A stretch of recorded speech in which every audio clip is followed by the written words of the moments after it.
Ya sepote kaya ngapa diaturke Mbak Sulis keparang jumeneng ya.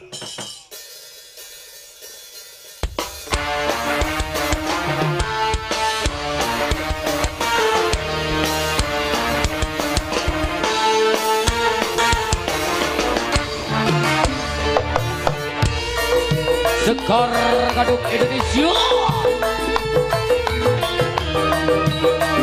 Kilura Ito Darsono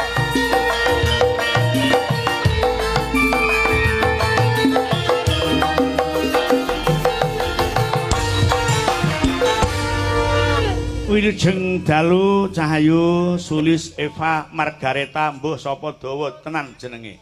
Nggih, wilujeng dalu Mbak Limbo, Mbak Cange. Nggih, sih semangat. Nggih, semangat. Alhamdulillah sowan ing ngambakan muga-muga ndadekke syukur ning panggalih. Nggih. Ngaturke salam dhisik kepada beliau-beliau yang kepareng lenggah warga masyarakat ngambakan.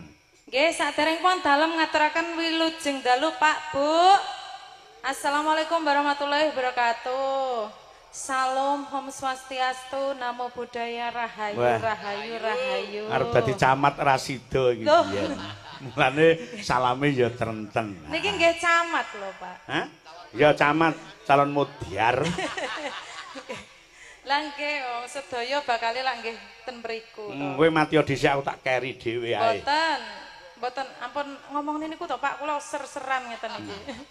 Ora nduk, jenenge pati iki ora kena diselaki, umur iki ora kena diundur. Kuncen ana gedhong ana, lek pancen pesine ya tetep ora kurang dalan lek mekaning pati. Dibudidaya diancam wong arep dipateni wong. Ning nek Gusti ku ngangkarya jagat durung ngersake, sik tetep diparingi slamet. Nggih. Wong mati ku aja wedi. Oh, nggih. Lah, ampe ndak wedine sedekah. Sedekah iku ora mung dhuwit, ora mung bondo donya, duwemu apa? Lek pancen ikhlas duwekmu ki sedekahno kuwi mujudake wong ibadah. Oh ngoten. Nek kula duwene namung niki. Sak randuning badan. Sak randuning badan pripun? Kuwi enek sing minak lho kuwi. Sedekahno ning aja sapa-sapa ning aku dhisik. Sedekah nggih badan, paling mboten nggih pikiran. Lho tegese iki tenagane. Tenaga, ngoten. Nggih. Ah nembang ben mau bengi dingge ning gara-gara saiki dingge ning Limbukan. Tali tresna ning nganggo larase slendro patete dienggo nyanga. Nggih, Pak. Diaturke benderane Bapak Kades sak Kecamatan Sukorejo, Bapak Camat uga keparang rawuh ana ing Ambakan Bangrejo, Sukorejo Ponorogo. Nggih, sugeng rawuh, sugeng lelenggahan kanthi sekeca, Bapak. Pak Lurah, Pak Camat. Bawa nggih, Pak. Alah, turu ya karepmu, bawa ya karepmu. Dereng jenengan drodhok kula nggih ajeng ngawiti nggih. Ha wong biasane rasane ndrodhok malah kono sing cak-cek dhisik kok ya. Mboten anu, mboten kanten. Ya. Tali tresna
Nduk, Lis. Dalem. Iki tak hayati, tak amati. Nggih. Pak iki angger krungu kinanthi sing mbok tembangke iki kelingan jaman nom. Biyen getun aku lek ngrungokke ngene iki. Lah napa kok getun? Getun biyen aku kok dadi wong lugu ngono lho. Panjenengan Dadi aku yen ngerti jajane Gusti Allah ki mung ibumu tok, aku ora pernah nakal sing werna-werna. Napa nggih, Pak? Oh. Berarti jenengan nggih namung kalih ibu niki. Ya wis mek karo ibumu nyelthok kuwi dadi aku ora ngerti. Kalih liyane mboten ngerti. Blas bikang kono piye, tempe kono piye, apem kono piye aku ora mudeng blas. Saestu, Pak. Tenan. Mboten ngertos jajal napa pripun, Pak? Aduh. Mbak Lucy kok jenengan marahi ngono to, Mbak? Mbak Lucy niki pun gatel, Pak. Ben dimpet sik. Ngelek kono ngempet lek ngebrolne kene kan seneng lek dibrolne kono. Asmara keketi nali. Jadi iki go menghibur beliau sebagai kepala desa sak kecamatan Sukorejo, mengingat sebagai kepala desa tanggung jawabnya kuwi abot sangat luar biasa dengan adanya program-program terbaru iso mumetne kepala desa. Iya. Jenengan kok ngertos, Pak? Hah? Jarene Mbah Dongkol iki aku omongan karo Mbah Didik. Tali tresno jampi Kapang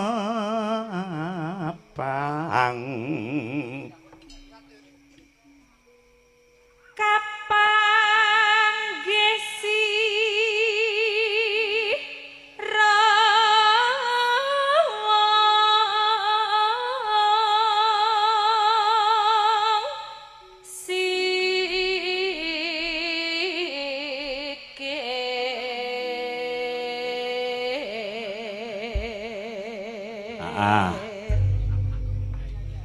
Kayang apa?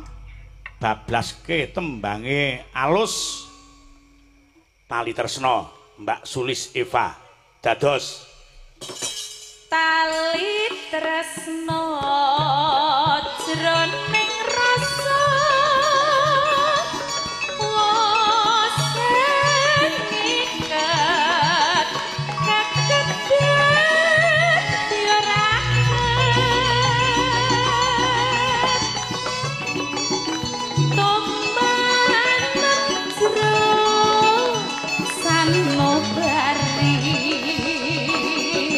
wong bagus sira tak tresnani.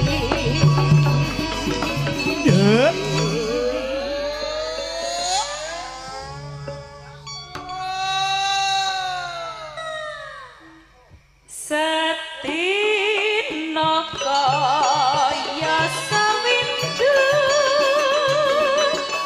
kangen rasa kangen jroning kalbu lalewat gawe bingung wong bagus aku nandang mulya yo tali tresno tanpi tangwanci gonoku amamuci bisa lestari ojo nganti pecot keh pepalang jadi gawe abot.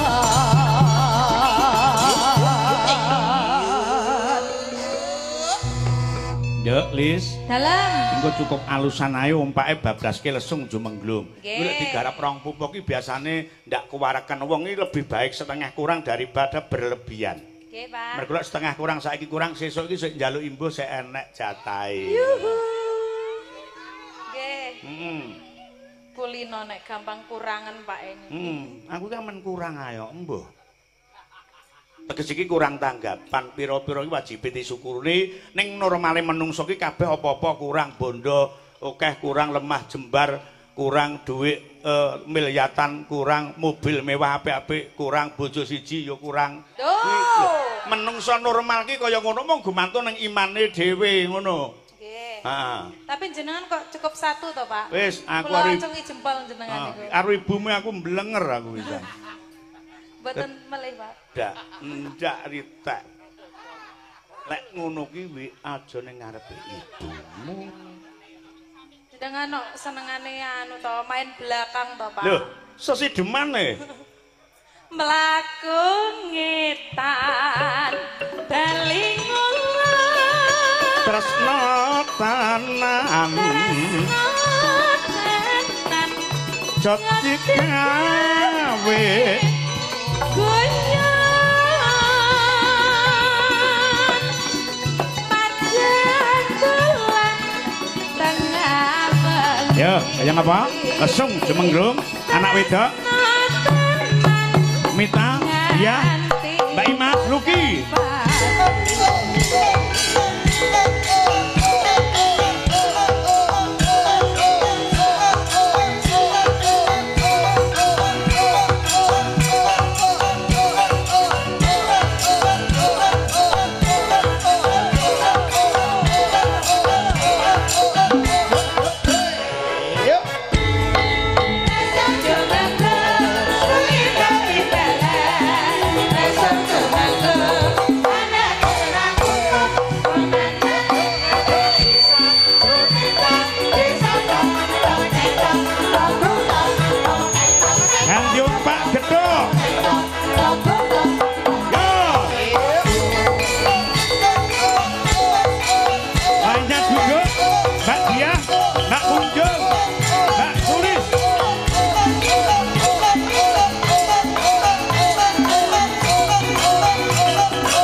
Motong ngantuk iku tambane apa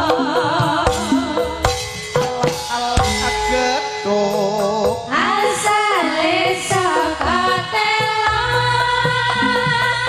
yen ra petuk atine rada gelo aja ngono mas aja ngono kadung janji mas aku mengko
luar biasa dari tali tresno dadi resung jumengklung bablas gethuk tur pungkasan diiramakke rock sekitar 5 menit nggo pemanasan ya.